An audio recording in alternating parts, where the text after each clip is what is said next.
рӯзи 1 март дар ҷумҳурии Тоҷикистон интихоботи Маҷлиси намояндагони Маҷлиси Олии Ҷумҳурии Тоҷикистон ва маҷлисҳои маҳаллии вакилони халқ баргузор мегардад. дар интихоботи пешистода ҳизбҳои сиёсии Ҷумҳурии Тоҷикистон номзадҳои арзандаи худро барои иштирок дар маъракаи муҳими сиёсӣ пешниҳод менамоянд.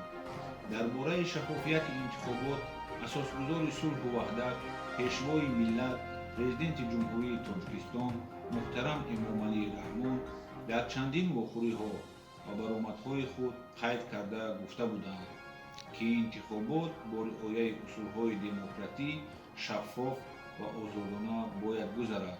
мо тоҷикони муқимии вилояти Красноярск ҳамеша аз ҳаёти тоҷикистони азиз бохабар ҳастем ва ҳамватанони бурунмарзиро даъват менамоем, то ки онҳо дар интихобот фаъолона ширкат варзанд.